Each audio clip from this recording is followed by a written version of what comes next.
Okay, so now into the explanation of how we got to this number. This number here being the average that you're being cheated out of every year. What we're going to do is I'm going to step out of the picture so you can see all the terms and all the numbers while we talk about it. We'll throw some inserts in there to explain it to you so you see it broken down in the contract. Up in the left-hand corner, far left-hand top corner, under meal penalties, you go to paragraph 18, section G. It says, subject to the provisions of paragraph 85D, the meal penalty for delayed meals shall be computed as follows. First half hour is $10, second half hour is $12.50, and the third half hour is $15. Now let's jump to paragraph 85D, which is on page 199. That states that no employee should be entitled to meal penalties unless he or she has informed his or her supervisor no less than 1 hour prior to a meal penalty being triggered. That means a meal period is due. The foregoing shall not apply when under the circumstances prior notice is not impractical. So here's what I suggest you do. I suggest you notify your captain at the beginning of your shift that your shift will trigger meal penalties throughout the day. Let them know first thing because they're going to be enforced and they need to know about it. Now let's go over to right next to meal penalties up on the board. You'll see meal allowance. Meal allowance is not the same as a meal penalty. If you go back to paragraph 18, meal penalty was section G, go to section K, K1 and K2. That discusses on production and off production meal allowance or meal money. It was negotiated under better conditions basis. 20 years ago, it was $20 a day. Then it was negotiated to $30 a day. It is now $40 a day. Years ago, it was paid in cash. Now it's paid in your check because unscrupulous coordinators and captains were not issuing the money to the drivers. They were keeping it.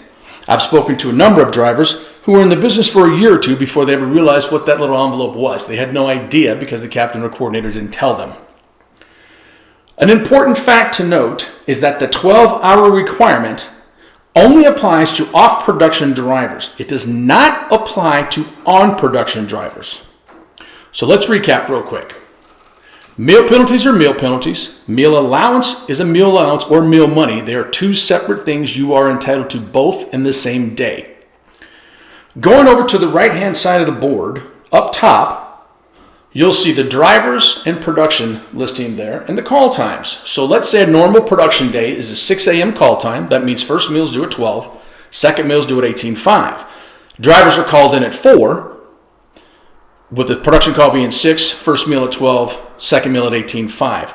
A lot of drivers misunderstand. They think that the meal money or the meal allowance is to get them caught up with production.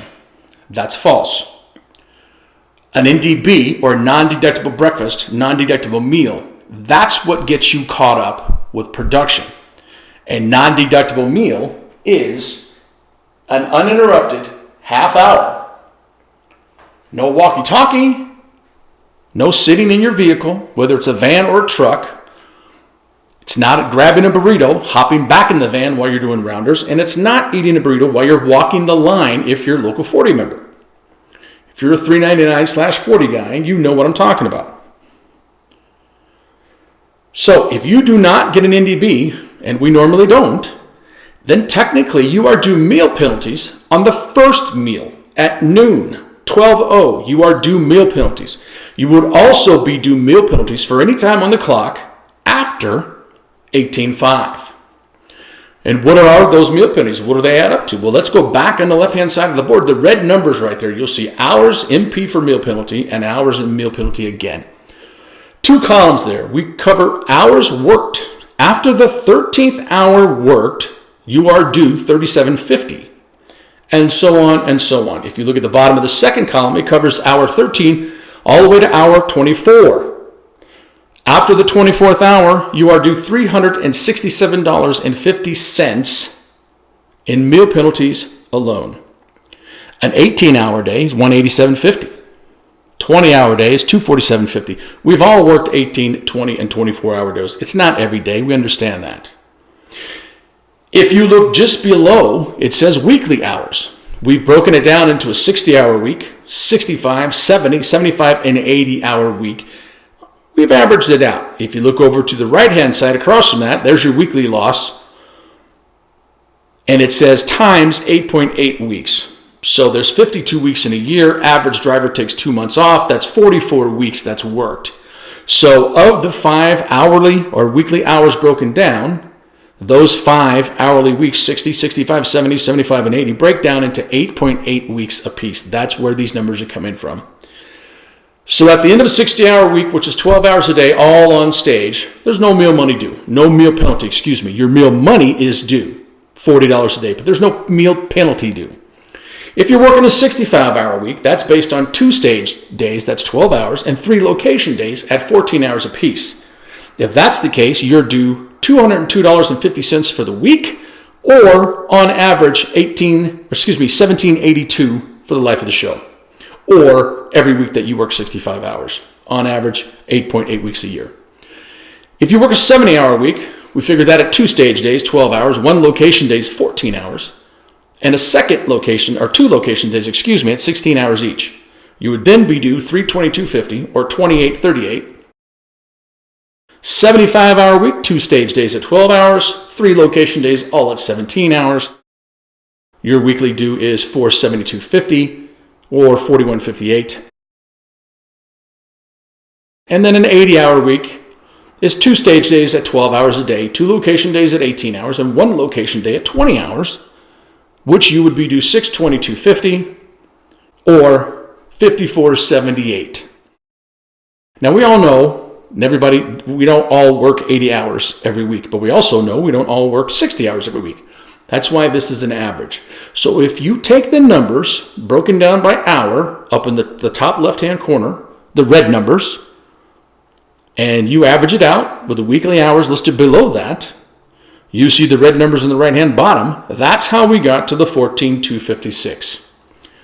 You are entitled to meal money every day you work. That is under better conditions.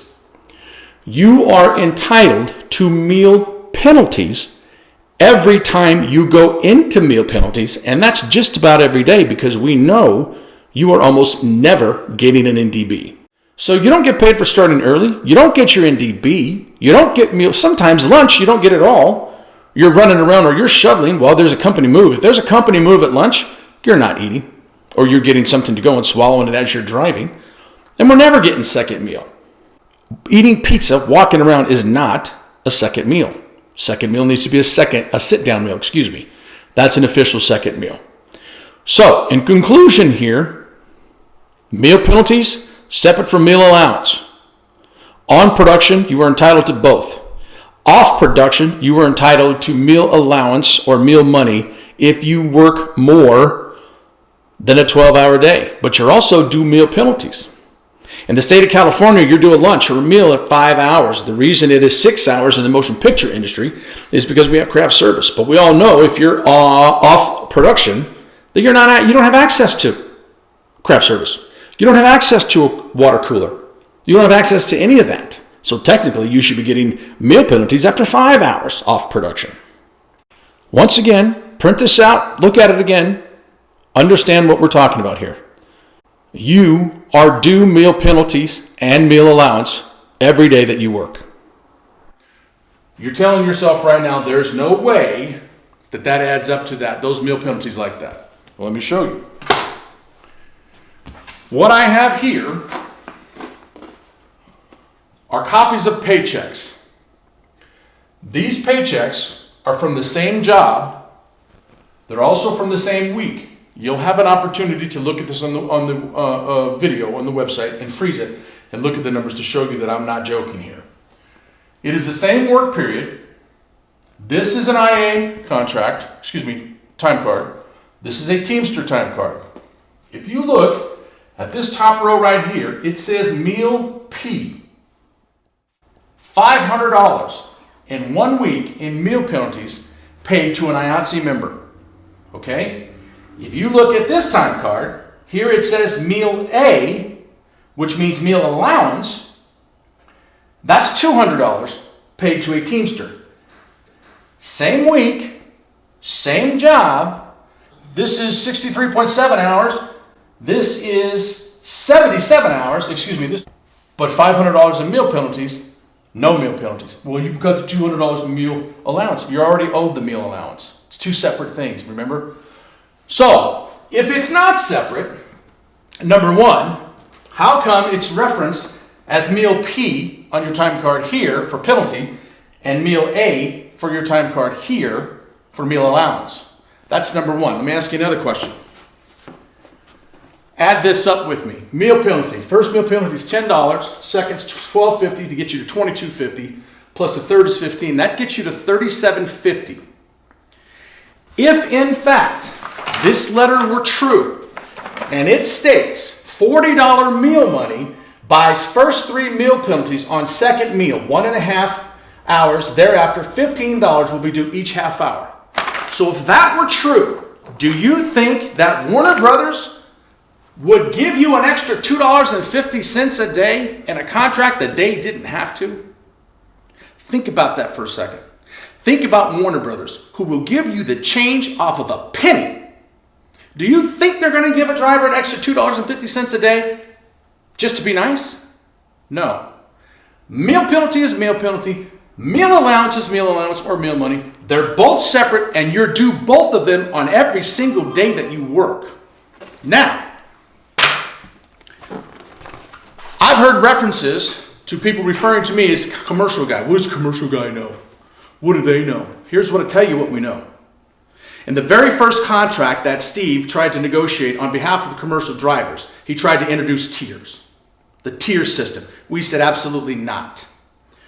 When we do time cards, we fill out our own time cards. I have a copy, a carbon copy of every single time card I've ever filled out. This is also going to be available on the video for you to look at. This is a job that I personally did. This is my time card off of one job. It was a 5-day job.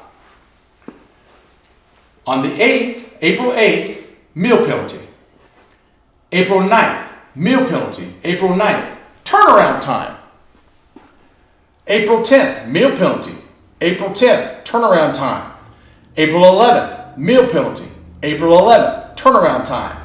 April 12th, meal penalty. April 12th, turnaround time. We get meal penalties, we get turnaround time because we won't accept anything less. We don't allow it. We fill out our own time cards. We sign our own time cards. It's illegal for a time card in the state of California to be altered after you sign it and turn it in. Okay? We get meal penalties. We get turnaround time. We get triple time after 18. We get our hours that we are due. Do you understand what I'm telling you? You don't fill out your time card. You don't even have a copy of it. Half the time, I talk to drivers that are working on shows. They don't even know their hourly rate on the show. We're going to get into that. That's a whole nother video. IA's getting meal penalties. Teamsters are not. Dumb commercial drivers getting meal penalties. Drivers are not. Says it right here in black and white. These are not numbers I'm making up. These are not concepts I'm creating. These are not things I'm trying to get in to go, what a terrible administration we have and we need different leadership. This is in black and white, plain as can be. We need different leadership. That's exactly what I'm saying. Why? Because you will never see me as Secretary Treasurer of 399 present a piece of paper that backs up management or a studio and screws its members out of money. You will never, ever see that. That I can promise you. That is a lie. Your administration is lying to you on behalf of management. Think about that. And it's costing you an average of $14,000 a year just on meal penalties alone. What else are they lying about? They're lying about split shifts. It says right in the contract, we'll have another video over that. You cannot let someone go to avoid overtime. Forced calls, they're not paying them. Why? Because your shows aren't being audited. When's the last time you spent overnight in town and didn't get a per diem? How about starting early? When you get to work, you're half hour early on average. You know when the captain sees you, you're in your van, you're starting. People are climbing in your van, you're getting rolling. The generator's on, we're working. You're not getting your NDB. You're not getting a full breakfast. You're not getting a second meal. You are not getting meal penalties. And what are they telling you? You should be happy you have a job. Those days are over. I'm telling you right now. Absolutely, unequivocally, those days are over. January 1st, 2020, shit changes. I'm telling you right now. There are a multitude of things in the contracts where we are getting screwed, me, you, and every other driver, by management, by coordinators, by captains, by your own administration. And we're not doing anything about it. Enough is enough. My name is Derek Hickson, and on behalf of the Clean Slate, I thank you for your time.